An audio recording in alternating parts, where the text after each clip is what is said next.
화요일 아침 여러분의 건강한 생활을 책임지는 건강 클래스. 자, 오늘의 주제 바로 만나보겠습니다. 이틀 남은 수능, 마지막 마음 준비. 이 수능처럼 중요한 일이나 큰 시험이 코앞에 닥치면 막 긴장되고 부담돼서 네. 몸이 막 아프거나 불편해지기도 하죠. 네, 그래서 이런저런 걱정에 수험생뿐만 아니라 사실 지금 TV 주로 보고 계시는 학부모님들이 정말 스트레스가 이만저만이 아니잖아요. 그렇죠. 그래서 저희가 오늘 특별한 손님을 모셨습니다. 네, 바로 내일 모레 수능을 앞둔 지금 우리 부모님들과 자녀들의 마음 건강을 지키기 위한 방법을 알려주실 분을 모셨는데요. 네, 함께 말씀 나눌 분 유튜브 정신건강의학과 전문의 채널 뇌부자들에서 정신과에 대한 편견과 벽을 깨부수고 있는 김지용 정신의학과 전문의 모셨습니다. 안녕하세요. 안녕하세요. 네, 안녕하세요. 저는 제가 자주 듣는 라디오에 또 출연하셔서 그거 듣고 이렇게 많이 팬이 됐는데요. 오늘 만나뵙게 돼서 정말 반갑습니다. 네, 감사합니다.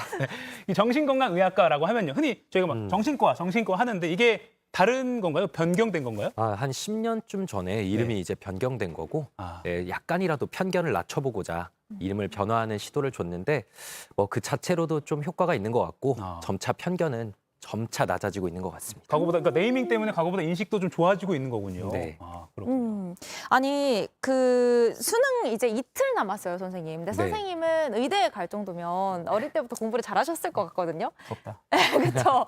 수능 보실 때 어땠나요? 뭐 나 충분히 공부했으니까 자신 있어 이런 마음이었는지 아니면 많이 긴장하셨는지 궁금해요. 네, 좀 자기 자랑으로 흐를 수밖에 없기 때문에 약간 걱정이 되긴 하는데 일단은 긴장을 좀 안 하는 편이기는 했어요. 그래서 수능 전에도 그냥 보통 막 그런 걱정에 잠 못 자고 이런 분들 이야기를 많이 듣는데 네. 저는 전날까지도 되게 꿀잠 자는 편이었고 아, 근데 뭐 20년도 넘는 일이긴 하지만 저희 때 수능이 굉장히 어렵게 나와서 오. 당시 대통령께서 이제 대국민 사과를 할 정도의 아, 그런 진짜요? 일이었는데 불수능이었는데 저는 원래 긴장을 너무 안 해서 사실 좀 실수로 틀리는 문제가 많은 편이었습니다. 근데 1교시 때 언어 영역이 너무 어렵게 나와서 네. 시험을 보고 도중에 막 울거나 집에 가는 학생들도 있었어요. 시험실 안에서. 그래서 저는 너무 긴장을 안 하던 사람이 적당한 긴장으로 되어서 네, 다행히 그냥 제 평소보다 잘 볼 수 있었던 것 같고요. 오히려 약간 더 긴장을 조금 가미해 주니까 더 잘 보시는 네, 거군요. 적당한 긴장이 사실 제일 필요하잖아요. 네. 근데 사람마다 그게 다 긴장하는 정도가 다르기 때문에 나에게 과연 적당함이란 어느 정도일까? 이걸 찾아가는 게 참 어려운 과정인 것 같습니다. 맞습니다. 그럼 지금부터 빨리 궁금한 내용들을 한번 바로 짚어보도록 하겠습니다. 네. 몇 가지 큰 질문 형태로 키워드를 준비해봤는데요. 첫 번째 질문 보시겠습니다. 네, 시험마다 배탈 나는 아이, 수능 날은 어떡하죠? 이런 고민 가지신 분들 정말 많습니다. 완전 제 얘기입니다. 네.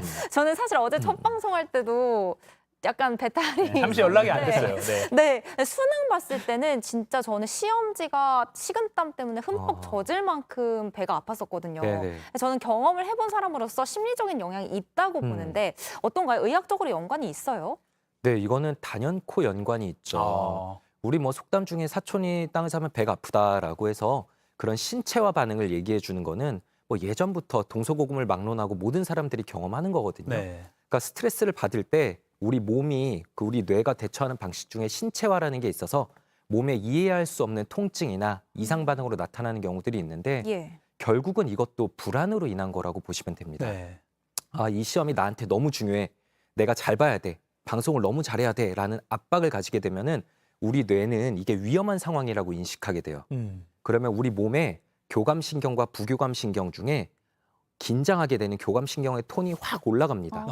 네, 그러면은 위험한 상황이니까 근육 긴장이 들어가고 막 진땀이 나고 이제 우리가 맞서 싸워야 되는 상황이라고 느끼니까요. 네. 머리는 이제 새하얗게 되고 뇌로는 피가 잘 안 가서 소화기관으로도 피가 잘 안 가서 소화도 잘 안 되고 식욕도 뚝 떨어지고 아이고. 이렇게 되는 경우가 많습니다. 그래서 또 어떤 분들은 나는 시험 때 아침에 먹으면은 혹은 시험 도중에 점심 때 먹으면 맞아요. 체한다. 맞아요. 네네네. 그래서 차라리 안 먹고 본다라고 하시는 분들도 계신데 너무 안 먹으면 우리가 집중해서 문제 풀 때 뇌에서 포도당을 써야지 머리가 맞아요. 돌아가는데 안 쓰면 또 내 평소보다 훨씬 못 보게 됩니다. 아하. 그래서 내가 소화 안 되는 거 이거 단번에 고칠 순 없더라도 적어도 초콜릿 같은 거라도 사탕이나 초콜릿, 바나나 같은 것들 들고 가셔서 도중 좀 먹는 게 필요하고요.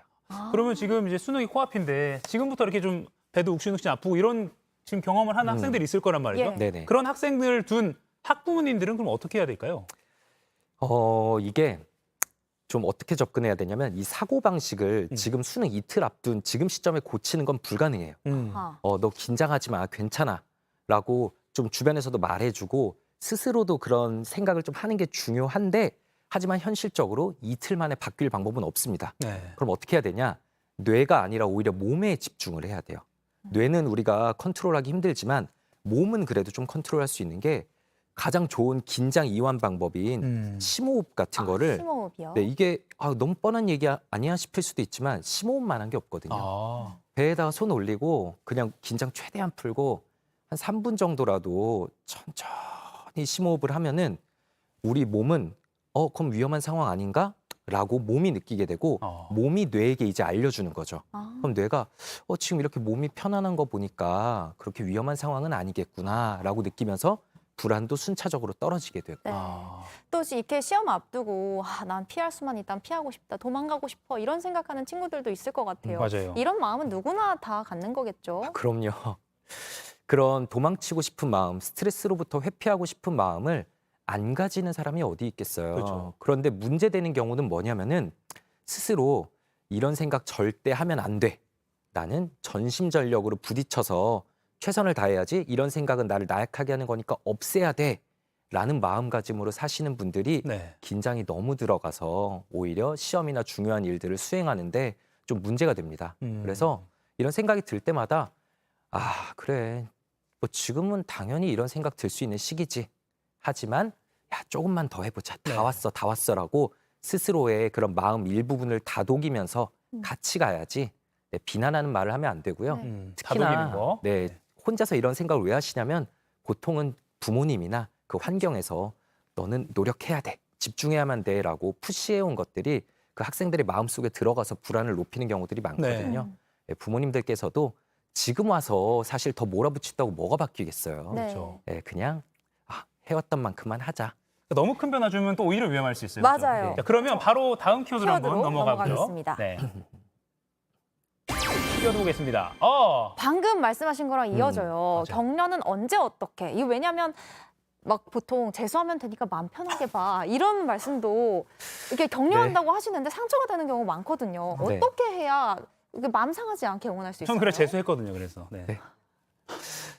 지금은 굉장히 예민할 시기잖아요.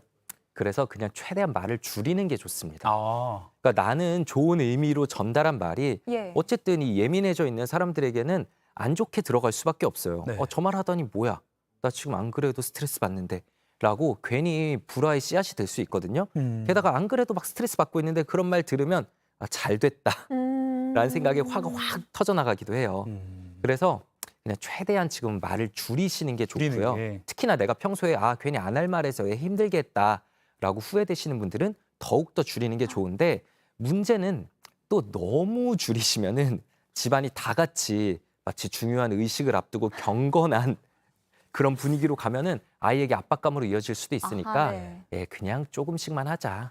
네. 약간 좀 평소보다 조금 정도 그렇죠? 네. 그게 중요한 것 같아요. 근데 만약에 부모님이 너무 불안해하면 그게 수험생 자녀한테도 그대로 거의 이게 전이가 되는 거죠. 그럼요. 이제 감정이란 거는 어쨌든 전염성이 있거든요. 네. 부모로부터 직접 전염되기도 하고 아까 말한 그런 환경에서의 그런 분위기가 전염되기도 하니까 저는 부모님께서 간절한 마음을 가지는 거는 당연하다고 생각합니다. 네. 그래서 뭐 특별 새벽 기도를 나가든지 뭐 삼천배를 하든지 이런 것들 하실 수 있다고 생각을 해요.